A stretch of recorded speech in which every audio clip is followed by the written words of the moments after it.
Renato Gaúcho apresenta A Força do Amor. Olha, depois de 2 anos, acredite quem quiser, só 2 anos, eu francamente achava que o meu casamento já tinha dado tudo o que tinha que dar. Não era culpa minha, nem de ninguém. Simplesmente aconteceu.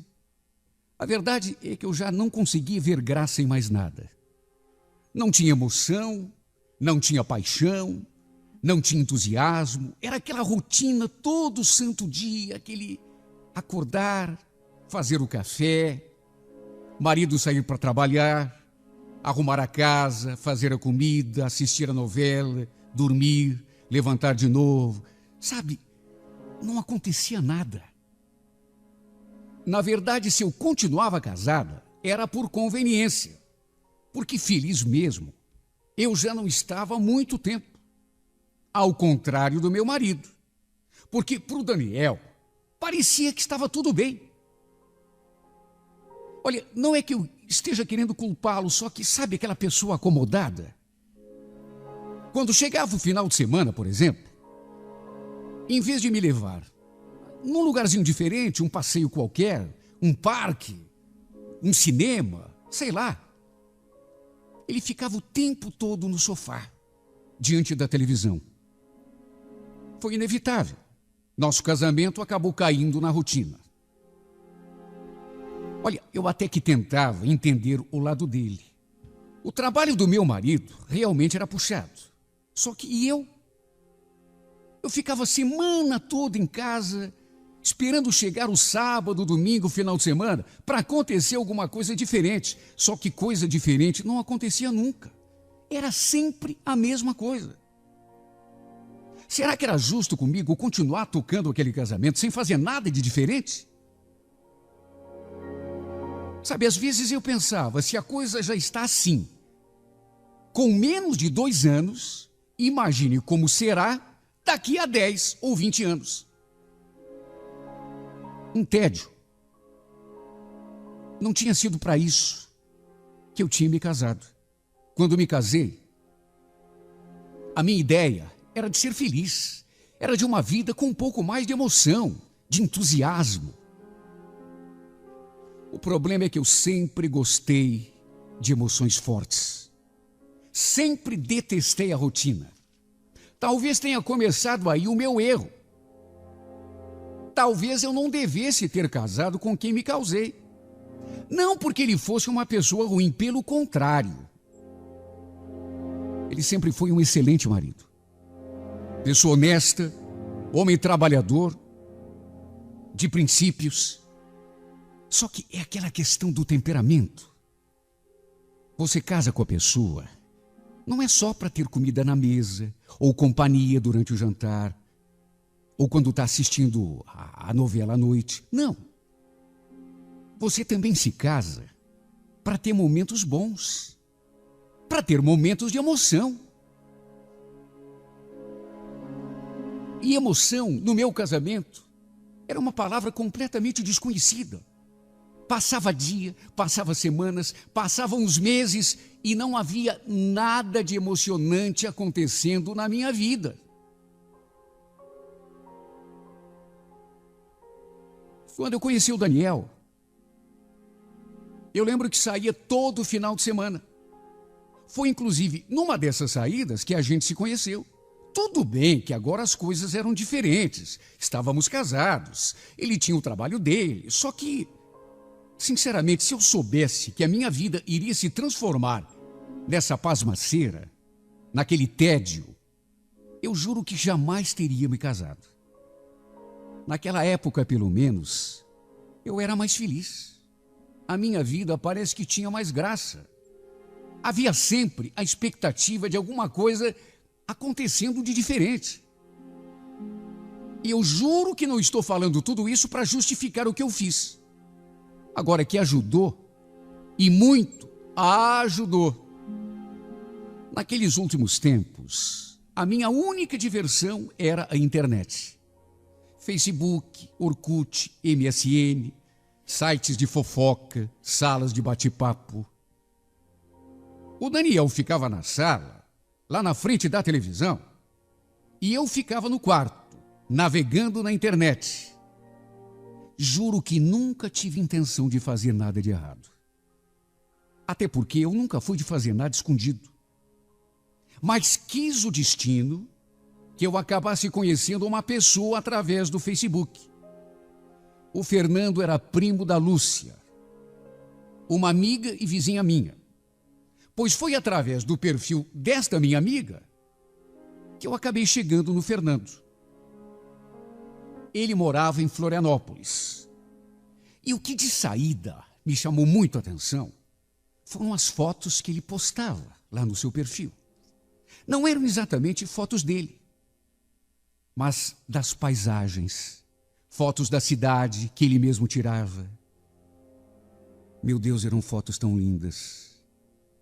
Aliás, eu sempre achei Florianópolis uma das cidades mais lindas do Brasil. Quer dizer, achava por fotografia, pela televisão, porque pessoalmente eu não conhecia Florianópolis. Nunca tinha estado lá. As fotos que o Fernando postava me deixavam simplesmente maravilhada, encantada. Eram fotos da praia, da cidade, do luar, do pôr do sol. Ele realmente tinha um dom para fotografia. Apesar de não ser fotógrafo profissional. Eu sempre fazia um ou outro comentário quando ele postava uma foto, ou então curtia algo que ele deixava escrito no mural. Desse modo, fomos ficando amigos, mesmo que virtuais, fomos nos tornando amigos com o tempo. Aconteceu, no entanto, de um dia, a Lúcia, aquela minha amiga, que era primo do Fernando, me ligar, dizendo que ele, o primo, estava em Curitiba e que estava querendo me conhecer pessoalmente. Olha, eu suei frio quando ela me falou aquilo. Até porque ele não sabia que eu era casada. Nunca tínhamos conversado sobre a nossa vida pessoal. Inclusive, eu até perguntei para minha amiga: escuta, Lúcia, você comentou com ele que eu sou casada? Quem, eu? Eu não. Aliás, eu pensei até que ele soubesse. Vocês não são amigos no Facebook? Para resumir, ela acabou nos apresentando. A Lúcia morava perto da minha casa, aliás, mora até hoje. E naquele domingo, logo depois do almoço, eu inventei uma desculpa para o Daniel e dei uma fugidinha até a casa dela. Olha, eu senti uma coisa tão estranha quando me vi diante daquele homem. Uma emoção assim, meio sem explicação, porque não sei explicar. E não é que ele fosse bonito, um príncipe em termos de beleza. Não. Meu marido era até mais bonito do que ele. Só que não sei, ele tinha assim um jeito, uma forma de olhar que me deixou encantada. Era um homem inteligente, sensível, conversava sobre tantos assuntos, parecia conhecer tantos lugares. E era tão sorridente, tão simpático. Sabe quando dá a impressão que a gente conhece a pessoa há muito tempo? Eu fiquei tão encantada que pela primeira vez na minha vida, com a ajuda da minha amiga, da minha vizinha, fiz uma coisa que eu sempre condenei e que eu juro, nunca tinha feito na vida.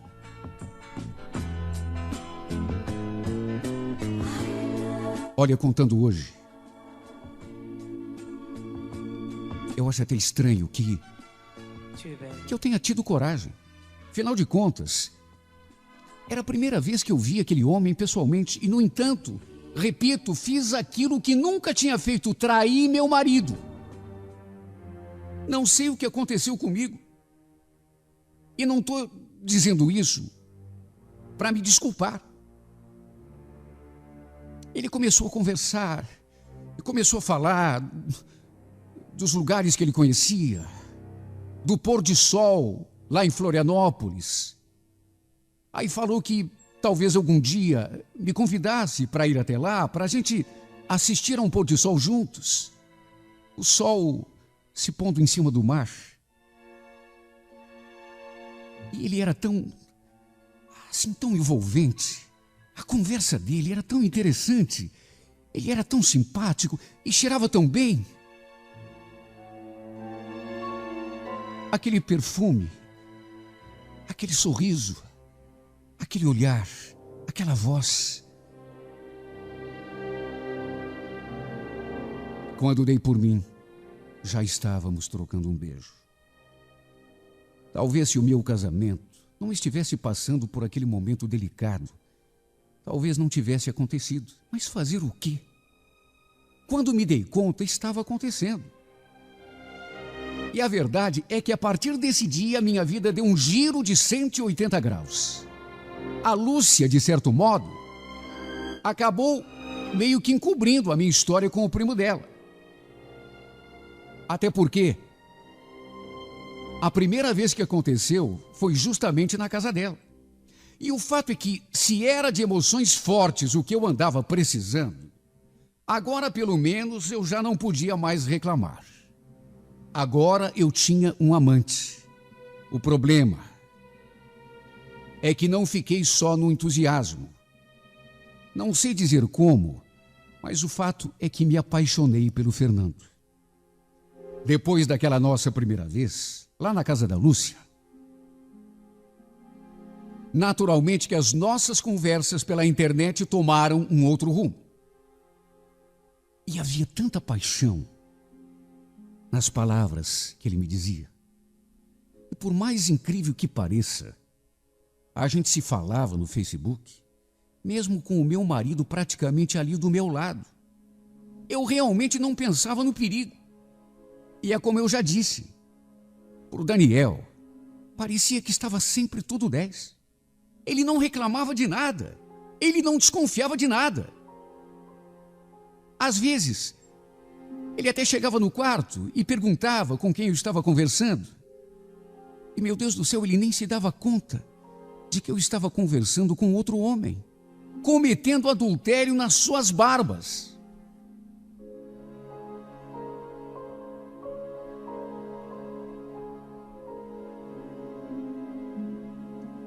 Até que um dia, o Fernando me convidou para conhecer a cidade onde ele morava. Fiquei muito balançada. Morri de vontade de ir. É como eu já falei. Eu só conhecia Florianópolis por fotografia, por televisão. E eu tinha tanta vontade de conhecer aquelas praias, aqueles lugares maravilhosos. Só que de que jeito? Que desculpa eu daria para o meu marido? É claro que ele não ia permitir que eu viajasse sozinha. Pois, para minha surpresa, quando comentei o assunto, ele simplesmente não se importou.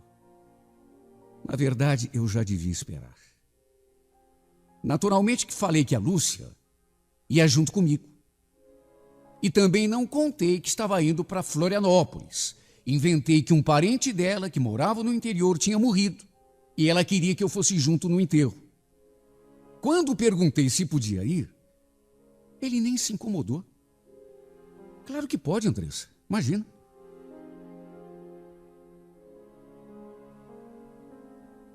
Coitado do Daniel. Ah, se ele soubesse que em vez de estar indo ao enterro, eu estava, na verdade, indo me encontrar com o meu amante. Sabe, hoje, quando eu penso em todas as mentiras que contei a ele, eu sinto até remorso. Ele não merecia. De um modo ou de outro, passamos um final de semana simplesmente maravilhoso. Deus do céu, que cidade linda.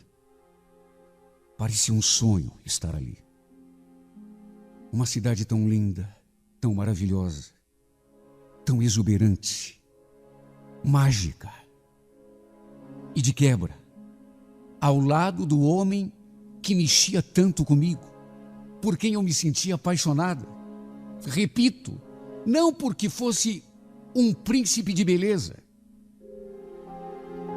mas porque tinha uma personalidade, um carisma tão grande. Tudo nele me encantava. O modo como ele falava, o modo como ele me olhava, as histórias que ele contava, seu perfume, a experiência que ele tinha. Tudo nele me enfeitiçava. E ali, naquela cidade linda, eu parecia estar vivendo um conto de fadas. A vida cheia de emoções que eu tanto queria, agora eu estava vivendo. Olha, nem sei como consegui manter o nosso caso por tanto tempo, morando tão longe um do outro. Ele vinha para Curitiba a cada 2, 3 semanas, um mês às vezes, sempre com a prima dele acobertando. Tanto que a gente sempre se encontrava na casa dela. E mesmo contra todas as dificuldades, eu também ia até Florianópolis de vez em quando. Não sei como o Daniel nunca desconfiou. Porque eu inventava as desculpas mais esfarrapadas para poder viajar e mesmo assim, ele aceitava tudo assim, numa boa. Parece que acreditava em tudo que eu falava. Mais do que isso, ainda financiava a viagem. Com o tempo, eu não sei o que me deu na cabeça, mas acabei saindo de casa sem sequer conversar com o Fernando. Na verdade, não foi uma atitude tomada de uma hora para outra. Não. Eu já vinha pensando naquilo há muito tempo. A verdade é que eu não estava mais aguentando aquela vida dupla. Até porque, apesar de tudo que fiz, é como eu já falei lá no começo da minha carta, eu nunca fui de fazer nada escondido. Foi a primeira vez. Eu já não estava mais aguentando aquela vida dividida. Meu casamento já não tinha mais jeito mesmo. Meu marido, quando lhe dei a notícia, primeiro pensou que eu estivesse brincando. Depois, quando percebeu que eu estava falando sério, tentou de tudo para me fazer desistir de sair de casa. Só que já fazia tempo que eu estava decidida. Nosso casamento não tinha mais salvação. A minha ideia era fazer uma surpresa para o Fernando. Queria chegar a Florianópolis sem avisá-lo. Fiquei até imaginando a sua cara de felicidade. A Lúcia, ela ainda me aconselhou. Andressa, você tem certeza do que está fazendo? Não é melhor você conversar com o Fernando primeiro? Uma coisa é vocês terem um caso, outra é você deixar o teu marido para ficar com ele. Imagina, Lúcia, a gente se ama. Já conversamos tanto sobre isso. Ele vai adorar quando souber que eu larguei do Daniel para ficar com ele. A Lúcia, verdade seja dita, foi sempre uma grande amiga. Desde o começo. Foi ela, por exemplo, que me deu apoio depois que eu saí de casa. Mais do que apoio, me deu guarida, me deu de comer, me emprestou até o dinheiro da passagem para ir até Santa Catarina. Olha, eu nem acreditei quando entrei naquele ônibus. Não vi a hora de estar tocando a campainha do apartamento dele. Aliás, aquele foi um momento inesquecível. Eu lembro como se fosse hoje. Eu ali diante da porta da casa dele, com aquela mochila de roupa na mão, só imaginando a cara que ele ia fazer. Dava para ouvir até o som de uma música vindo lá de dentro do apartamento. Foi quando, com a mão trêmula, toquei a campainha. Alguns segundos depois, a porta se abriu diante de mim. O Fernando estava sem camisa. E o jeito como ele me olhou a princípio, me deixou confusa. Sabe quando a pessoa olha como se visse um fantasma? Tudo bem, eu não tinha avisado que ia. Só que eu já tinha ido até aquele apartamento algumas vezes. E era tudo que a gente queria. Quantas vezes ele me falou que sonhava com o dia em que eu seria só dele, em que eu me separaria do meu marido para ficar com ele. Ele só de bermuda, sem camisa, o cabelo todo despenteado, como se tivesse acabado de acordar.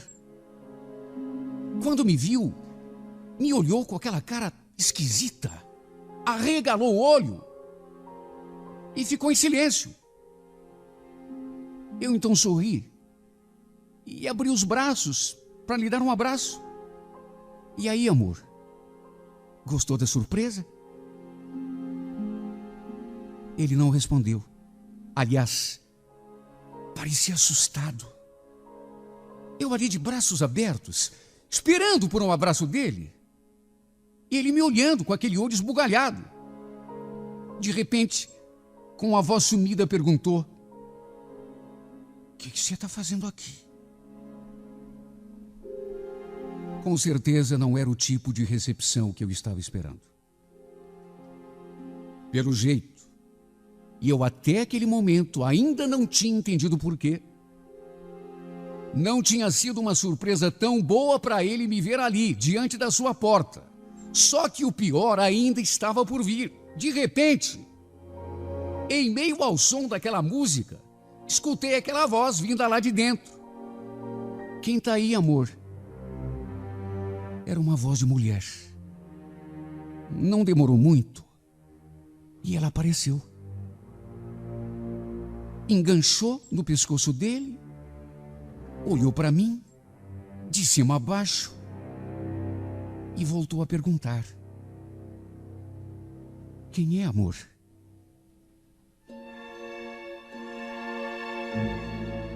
Foi então que ele falou uma frase que até hoje eu não consigo esquecer. Uma frase que ficou gravada na minha mente a ferro e fogo. E eu tenho certeza de que mesmo se viver 1000 anos, não vou esquecê-la. Não é ninguém. A moça errou de apartamento. Ele falou aquilo. Aí apontou assim na direção do apartamento do lado. Franziu a sobrancelha e fez um sinal assim com os olhos, como quem diz: "Depois a gente conversa."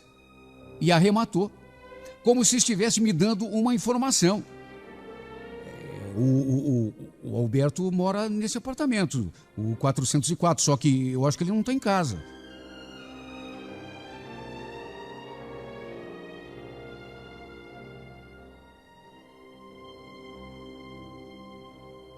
Imaginem a minha cara.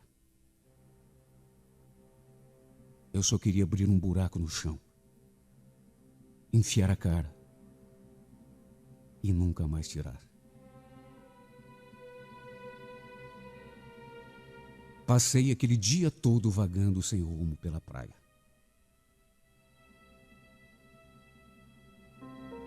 A vontade que me deu foi de me atirar naquele mar imenso e deixar que as ondas me carregassem, porque eu só queria morrer.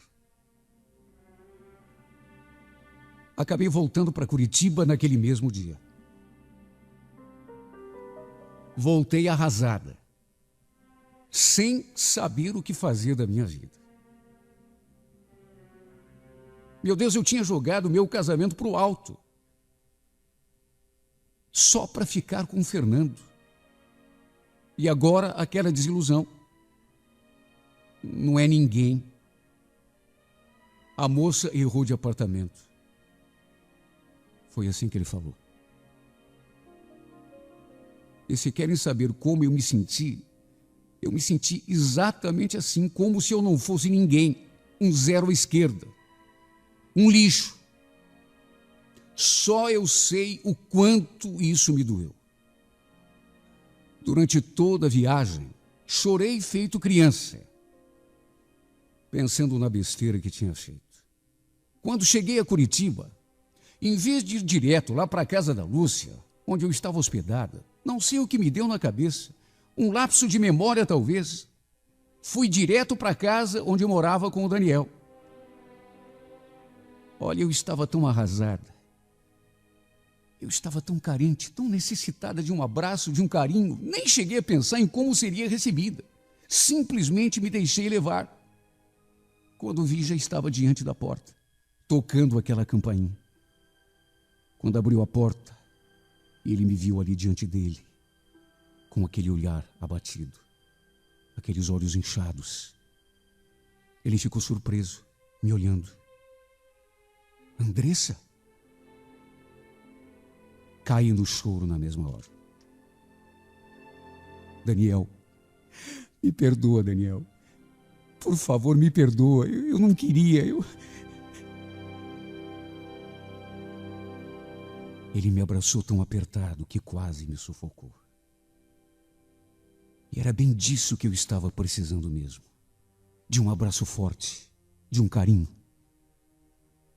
Eu já estava até imaginando o que diria quando ele me perguntasse para onde que eu tinha ido, atrás de quem que eu tinha ido, o que tinha acontecido que eu tinha voltado com o rabo entre as pernas e o que estava fazendo ali depois de tê-lo abandonado, mesmo ele tendo quase suplicado que eu não fosse embora. Me preparei para tudo, mas ele não perguntou nada. Acho até que já imaginava, mas é claro que estava no seu direito de perguntar.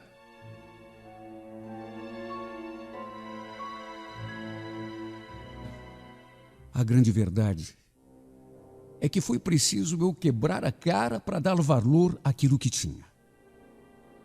Fui atrás de emoções fortes, até que uma dessas emoções me jogou no chão. Sinto remorso por ter tido de magoar uma pessoa que não merecia, para me dar conta do que eu tinha e da besteira que estava fazendo. O Daniel ficou sabendo do meu caso com o Fernando, mas nunca me cobrou nada. Simplesmente me aceitou de volta e não tocou mais no assunto. Até já tentei me explicar, pedir perdão, porque, sei lá, é uma necessidade que eu tenho. Só que ele sempre desconversa. É eu tocar no assunto e ele sempre fala a mesma coisa. Andressa, deixa isso pra lá, todo mundo erra. O importante é que você está aqui. Bem verdade que eu mudei muito depois disso.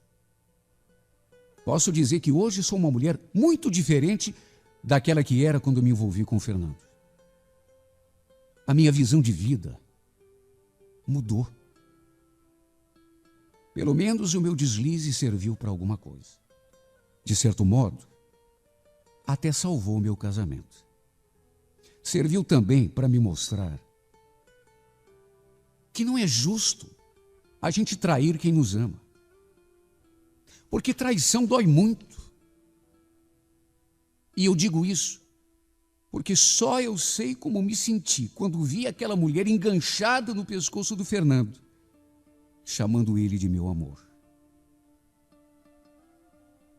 Eu que fui para Florianópolis com tanta esperança, com tanta convicção de que tinha encontrado o amor da minha vida, de repente me deparei com a realidade.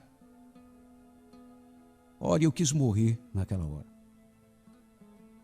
Pensando bem, não há nada que justifique uma traição.